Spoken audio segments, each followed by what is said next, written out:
All right, ladies and gentlemen, welcome back to the channel. We're talking Pittsburgh. I cannot believe how quickly the narrative changed around Russell Wilson, Justin Fields, the Pittsburgh Steelers in general. They got Russell Wilson a couple of months ago, literally for free on a league minimum. He's going to elevate your team. He's going to be more efficient. He's going to be more productive. Keep in mind, he had 26 touchdowns last season, only 8 interceptions through the air. Pittsburgh in their last 2 years at the quarterback spot, 25 total passing touchdowns. Kenny Pickett, last year's QB1 to start the season. At this time last year, it was going to be Kenny Pickett. In his career, 13 touchdowns, 13 interceptions. So they completely revamp it. Right, we were thinking Mason Rudolph maybe gets re-signed, Kenny Pickett comes back, and those two guys compete. And whoever the better man is, we know Pittsburgh wants competition in their quarterback room. Whoever the better man is going to be started day one, and they're going to try and lead Pittsburgh to the promised land. And they just blow it all up. They trade away Kenny Pickett. Mason Rudolph doesn't get re-signed, and you go with Russell Wilson and Justin Fields. And I'm thinking to myself, you just got Russell Wilson for literally free on an excellent roster. And guys, this is before the draft. We're going to talk about the draft in just a second because you got 3 freaking starters in your first 3 damn picks in Roman Wilson, Troy Fautanu, and Zach Frazier. Russ is not that far past his prime, folks. The Steelers' offense was not dependable and has not been dependable ever since, honestly, Big Ben left, or retired, I should say, and it was not even close last year. Matt Canada, Kenny Pickett, whoever you want to blame, the Pittsburgh Steelers offense was so unreliable. Russell Wilson, even at this stage in his career, is dependable and reliable. So we're going to talk about Pittsburgh a little bit deeper in today's video. But before we do, if you guys enjoy it, be sure to hit that like button, hit that sub button for daily NFL content. Post a ton of Steelers videos on this channel so we can try and get this video to 500 likes. That would mean the absolute world to me. I'm about to buy this Justin Fields jersey here. But here's some headliners that I was reading over the weekend because, once again, I'm looking at Pittsburgh as one of the best teams in the NFL. You've got like a top 5 undisputed defense, and you had all these weapons offensively, guys like George Pickens, Jalen Warren, and now you got 2 day one starters on your offensive line and a day one starter in Roman Wilson. And I'm seeing on Bleacher Report, despite adding Russell Wilson and Justin Fields this offseason, quarterback is still the Steelers' biggest weakness. PFF Dakota Randall is skeptical of the Steelers' approach to the quarterback position. Here's what she had to say. I think it's a she. Pittsburgh Steelers fans will talk themselves into believing Justin Fields can be an effective NFL starting quarterback. The rest of the league would disagree with them. They also might believe Russell Wilson has something left in the tank. Again, the league would disagree. Pittsburgh is in no man's land at quarterback, hitching its wagons to an aging veteran and a talented but deeply flawed fourth-year pro. There's a chance this works out, but it's slim. And I'm reading to this, I'm laughing to myself because I'm thinking, did you watch the Pittsburgh Steelers play football last year? Did you watch them play football last year? Russell Wilson, immediate upgrade. Justin Fields, immediate upgrade. Now, it does appear that Wilson will be the Pittsburgh starting quarterback in 2024. Justin Fields will provide some depth and possibly fill a gadget player role while head coach Mike Tomlin decides whether he's worth developing long-term. Here's the latest. Pittsburgh's use of Fields might not be limited to offense. During an appearance with Cam Hayward's Not Just Football podcast, running back, future RB1, actually, by the way, we'll talk about that in just a second, Jalen Warren noted that special teams coordinator Danny Smith could consider using Fields on kick returns.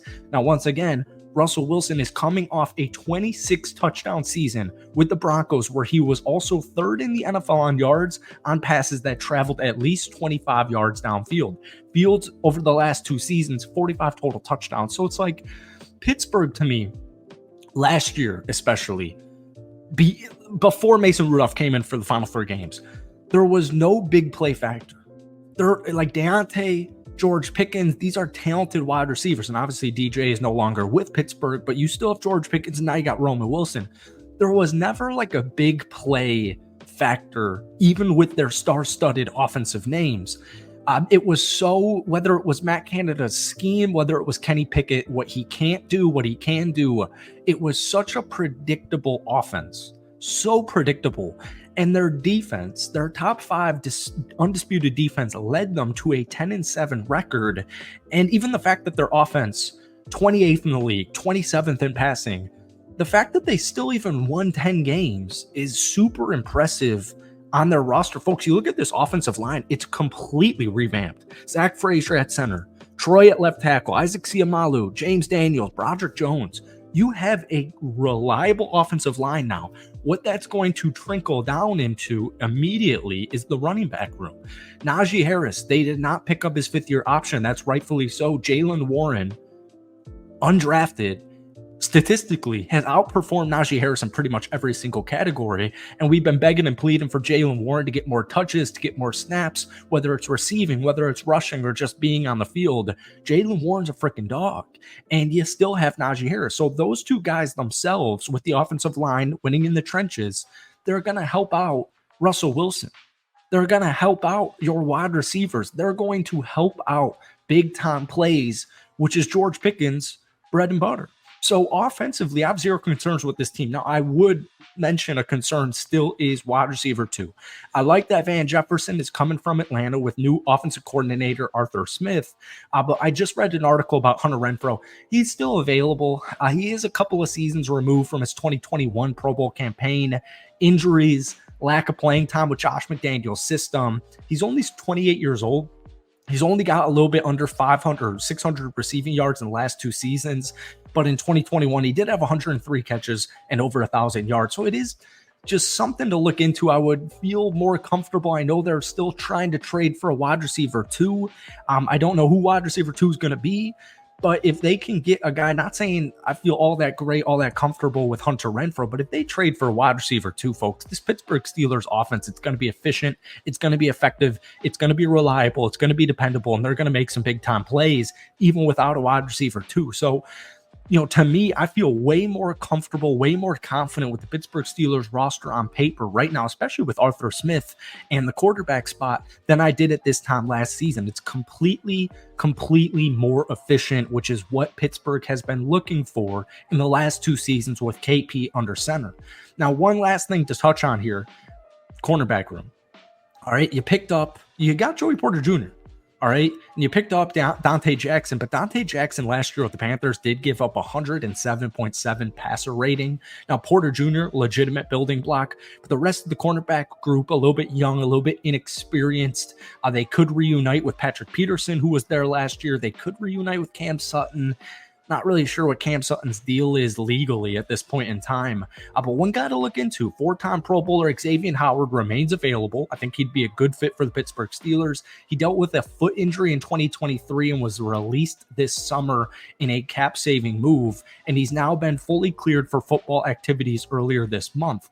Howard was not 100% healthy last year. He still started in 13 games and allowed an opponent passer rating of just 81.3 in coverage. So he could return to Pro Bowl form. He's only 30 years old, and I think he would give you a strong option, a reliable option outside of Joey Porter Jr. and Dante Jackson. So Pittsburgh, in my opinion, this offseason, they're not done.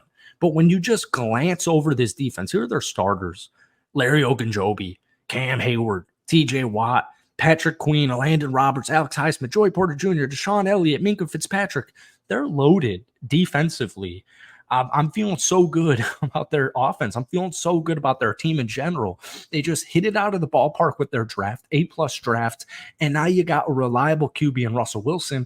I don't understand where all this pessimism for Pittsburgh quarterback's position, their quarterback room, it just feels like it's come out of nowhere. So thank you guys for watching. Hit that like button, hit that sub button. But what I want you guys to do is comment down below, 1 out of 10, 10 being very confident, 1 being not confident at all. How comfortable and confident do you feel about the Pittsburgh Steelers offense this upcoming season as it stands right now? Thank you guys for watching. Have a great week. We'll see you soon.